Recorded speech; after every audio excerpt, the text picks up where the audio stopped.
Model rocketry एवं कैनसेट प्रतियोगिता का आयोजन कल से शुरू हो रहा है और हमारे साथ माटी के लाल, ऐसे लाल जो विदेशों में जाते हैं तो धोती कुर्ता पहचान बन जाता है, ऐसे लाल जो विदेशों में जाके गन्ना की बात करते हैं तो ऐसी ही धरती आप सबके सामने जीवंत हो उठती है। ऐसे ही माटी के लाल हमारे सांसद, लोकप्रिय सांसद शशांक मणि जी हैं और मैं स्वागत करता हूं सर। आपसे बात करते हुए मैं बड़ा गौरवान्वित हूं। पिछले 1 माह से मैं इस प्रतियोगिता को बड़ा केयर कर रहा हूं तो मेरी लालसा थी कि मैं आपसे बात करूं। सर, जब इस बेबान जगह में, जब इस अंतिम छोर पर, उत्तर प्रदेश का अंतिम छोर है, जब इस इलाके में आपके लिए जब इसरो और स्पेस से उनको आश्वस्त करना था कि कैसे आप यह प्रतियोगिता कराएं, तो आप कैसे आपने आश्वस्त किया और इस प्रतियोगिता को लेकर आपके अंदर क्या उम्मीदें हैं? देखिए, आदरणीय प्रधानमंत्री जी हर समय बोलते हैं पूर्वोदय हो। पूर्वोदय मतलब पूर्व में जो उपलब्धियां हैं पूरे देश भर की, वहाँ पर भी उपलब्ध हों। तो मेरा ये मानना था कि मेरे ही संसदीय क्षेत्र के सबसे पूर्वी छोर जहाँ पर हम खड़े हैं, तमकुही राज का भी ये पूर्वी छोर है, यहीं से अपने संसदीय क्षेत्र का सूर्योदय भी होता है। और यहीं पर अगर हम लोग खुशहाली लाना चाहते हैं तो कोई ऐसी चीज़ करा जाए जिससे पूरे देश का, दुनिया का ध्यान आकर्षित हो। जब स्पेस और इसरो ने यहाँ पर एक ठानी कि हम लोग कुछ करना चाहते हैं उत्तर भारत में, तो मैंने खास करके डॉक्टर विनोद जी, डॉक्टर पवन गोयनका जी को धन्यवाद देना चाहता हूँ, नारायण जी जो इसरो के चेयरमैन, उनको धन्यवाद देना चाहता हूँ। उनके सौजन्य से इतना बड़ा कार्यक्रम यहाँ पर खींच के लाया हूँ, इसके लिए मैं आदरणीय प्रधानमंत्री जी को भी धन्यवाद देना चाहता हूँ। वही स्पेस के मंत्री भी हैं और उसी के साथ साथ मुख्यमंत्री योगी आदित्यनाथ जी के सानिध्य से और सौजन्य से ये कार्यक्रम हो रहा है। दोस्तों, इसमें बहुत बड़ा लक्ष्य हमारा ये है कि छोटी सोच से कोई काम नहीं होता, बड़ी सोच से काम होना चाहिए। ये बात सही कि नाली, सड़क, बिजली, पानी के लिए मैं तत्पर रहता हूँ, लेकिन जब तक अपनी जनता को अंतरिक्ष के हम लोग सपने नहीं दिखाएंगे और उसको वास्तविकता धरती पर नहीं उतार पाएंगे, तब तक अपने क्षेत्र में और अपने देश में विकसित भारत का सपना नहीं साकार हो पाएगा। इसीलिए मैंने सोचा दोनों चीज़ करनी पड़ेगी। हम लोग को गढ़ई, नाली, ये सब चीज़ तो करना ही पड़ेगा, लेकिन उसके साथ साथ हमारे बच्चों को अंतरिक्ष के लिए भी प्रतिबद्ध करना पड़ेगा, ताकि आने वाले समय में यहाँ के अब्दुल कलाम निकले, यहाँ के शुभांशु शुक्ला निकले। सर, जब यहाँ माटी के लाल जब आपके नाम से पहले जिक्र होता है तो एक यहाँ के लोगों में एक धारणा होती है कि माटी के लाल है तो क्या माटी से जुड़कर काम करेंगे।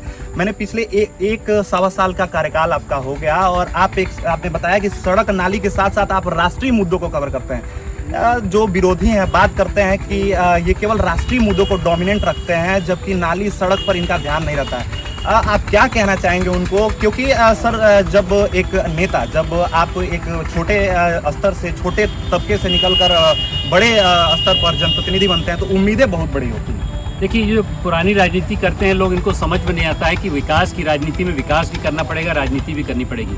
मुझे बताइए, पूर्वांचल में कोई ऐसा सांसद है जो हर दिन बिना नागा, हर दिन 8:30 से 9:30 बजे अपने घर के सामने जमीन पे बैठता है? जिसने पहली बार लोकसभा क्षेत्र देवरिया में तमकुही राज में एक अपना कार्यशाला खोली है, एक यहाँ पर कार्यालय खोला है। आज की तारीख में इतिहास में कभी किसी ने तमकुही राज में, किसी भी देवरिया के सांसद ने अपना कार्यालय नहीं खोला है।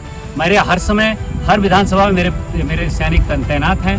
ग्रीवेंस की बात रही, कोई मुझे फ़ोन करता है तो उसको मैं तुरंत कनेक्ट कराता हूँ। तो जो नाली, सड़क, बिजली, पानी की जो समस्या है उसके ऊपर मेरा पूरा ध्यान है। लेकिन विकास की राजनीति ये भी कहती है कि विकास के लिए हमें अन्य काम करने पड़ेंगे। जैसे नमो नारायणी का कार्यक्रम यहीं से मैं शुरू करना चाहता हूँ। जैसे ये आपको दिखा के सिद्ध कर दिया है कि इसरो, स्पेस जैसी संस्थाओं को मैं यहाँ खींच के लाया हूँ। तो दोस्तों, हम लोग को दोनों काम करने पड़ेंगे। पुरानी राजनीति वाले सपा और कांग्रेसी नेता वही राग रटते रहते हैं, थाना में जाके अपना दबंगियत करते हैं। हम लोग थाने वाला भी काम करवा रहे हैं, हम लोग सड़क वाला भी काम करवा रहे हैं, नाली, गढ़ई, पोखरे वाला भी काम करवा रहे हैं, लेकिन उसी के साथ साथ अपने छात्रों को, अपने बच्चों को अंतरिक्ष के सपने भी दिखा रहे हैं और उसको धरातल पर लाने की कोशिश कर रहे हैं। इस बात के अंतिम चरण में सर हम चाहते हैं कि जब ये प्रतियोगिता हो रहा है तो पर्यटन को लेकर भी विकास की उम्मीद जग गई है।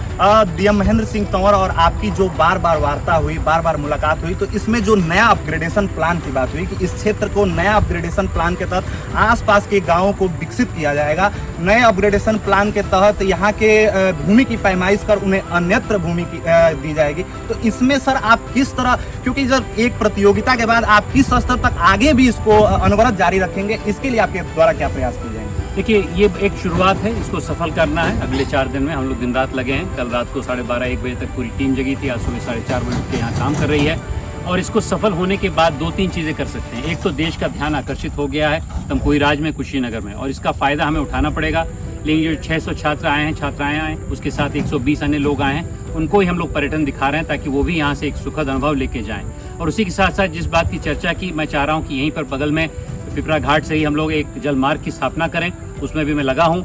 अन्य चीज़ों में पर्यटन में भी हम लोग नारायणी में जो रिवर डॉल्फिन हैं, जो घड़ियाल हैं, उनके लिए हम लोग यहाँ पर पर्यटक को भी लाएं। बुद्ध भगवान की नगरी यहीं पर कुशीनगर में है, उसी बाद पावानगर है। तो इन सब चीज़ों का एक ब्यौरा लेके हम लोग एक बहुत बड़ा काम करने चाहते हैं कि पर्यटन से रोजगार भी आता है, स्वरोजगार भी आता है और क्षेत्र की नाम भी और एक तरह से खुशहाली आती है। तो दोस्तों, ये बहुत अच्छा मौका है कि करीब 1000 लोग पूरे देश भर से यहाँ पर आ रहे हैं बियाबान इलाके में। इसका पूरा उपयोग करके हम लोग इस क्षेत्र को पर्यटन का भी स्थल बनाएंगे। सर, मेरा एक अंतिम प्रश्न, आप अमृत प्रयास के तहत संस्कृत और संस्कृति के लिए बड़ा जागरूक दिखते हैं।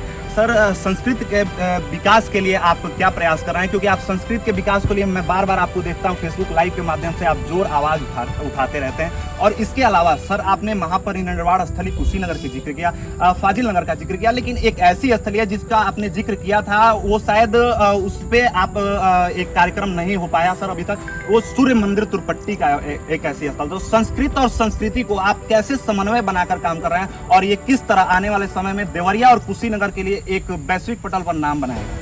देखिए, विपक्ष के जो नेता है वो ये समझते हैं कि विकास हो तो विकास हो और साइंस हो और फिर आधुनिकता पे कोई प्रकाश न डाला जाए। हमारा मानना है, आदरणीय प्रधानमंत्री जी का मानना है, योगी जी का मानना है कि हम लोग कैसे अपने अध्यात्म, अपने प्राचीन संस्कृति को लेके आगे चलें। उसमें संस्कृत भाषा का महत्व कुशीनगर और देवरिया में बहुत है। आप यहाँ गाँव-गाँव में जाएंगे तो संस्कृत विद्यालय हैं, कुछ निष्क्रिय हैं, उसको भी चलाने की हम लोग कोशिश कर रहे हैं। लेकिन आर्यभट्ट का जिक्र मैंने कल किया, आर्यभट्ट यहीं के थे और उन्होंने पहला 500 सदी में इसके बाद का जिक्र किया था, पाई का थ्योरम लगाया था, कोसाइन साइन करवाया था।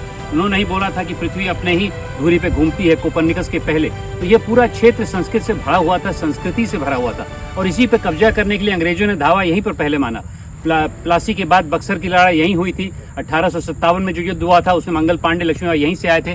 तो मैं समझता हूं कि हम लोग अपने क्षेत्र को आगे ले जाने के लिए जितना भी काम करें कम होगा और उसी में सूर्य भगवान के मंदिर को आगे ले जाने के लिए मैं चाह रहा हूं कि मैंने देवरही माता के मंदिर में पिछले साल एक बहुत बड़ा सांस्कृतिक आयोजन किया था। आने वाले समय में मौका मिलेगा तो सूर्य मंदिर के भगवान में भी के मंदिर में भी हम लोग एक अच्छा सांस्कृतिक कार्यक्रम करवाएंगे। तो हमारे साथ देवरिया से सांसद शशांक मणि त्रिपाठी थे, जो बता रहे थे कि माटी के लाल होने के नाते जब हम विदेशों में जाकर यहाँ का झंडा बुलंद करते हैं तो उसके अलावा हम यहाँ स्थानीय स्तर पर रॉकेट प्रतियोगिता की लॉन्चिंग कर यहाँ से इस स्थान को वैश्विक स्तर पर नाम कमाते हैं। तो बहुत